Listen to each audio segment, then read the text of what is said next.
আসসালামু আলাইকুম। আজ যাচ্ছি আমাদের কাপ্তাই জেলার দোবাসী বাজারে। আমি যেহেতু একটা ছোটোখাটো ফার্ম করছি, এই ফার্মের জন্য কিছু ইলেকট্রিক্যালের জিনিসপত্র কেনার জন্য নতুন করে আবার ডেকোরেশন করব ফার্মে। আপনারা সবাই জানেন আমি মাশরুমের প্রজেক্ট আর লেয়ার ফার্ম কিছু সংখ্যক লেয়ার ফার্ম করছি, পালছি। তাই লেয়ার ফার্মের জন্য লাইট আর ফ্যানের কিছু নতুনভাবে ডেকোরেশন করতে হবে। যদিও মাশরুমের জন্য লাইট ফ্যান লাগে না।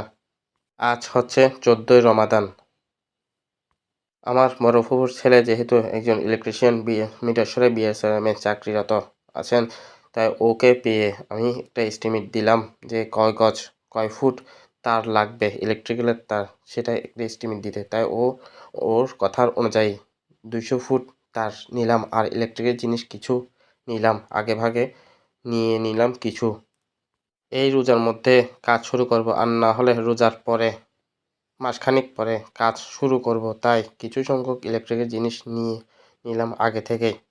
আপনারা সবাই জানেন আমি মাশরুমের প্রজেক্ট করি আর কিছু সংখ্যক লেয়ার মুরগি পালছি। তাই পরবর্তীতে আরও কিছু লেয়ার মুরগি পালার উদ্যোগ নিচ্ছি, আস্তে ধীরে চিন্তা ভাবনা করছি। তাই এই ইলেকট্রিকের জিনিসগুলো লাগবে ফ্যান আর লাইটের জন্য।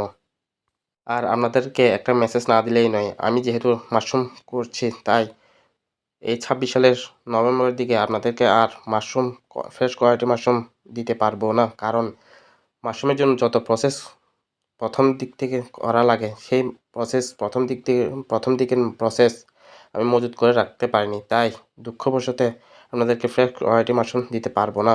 কিন্তু 27 সালের নভেম্বরের দিকে আবার নিয়ে আসবো আপনাদের মাঝে ফ্রেশ কোয়ালিটির মাশরুম। ধন্যবাদ সবাইকে। আসসালামু আলাইকুম।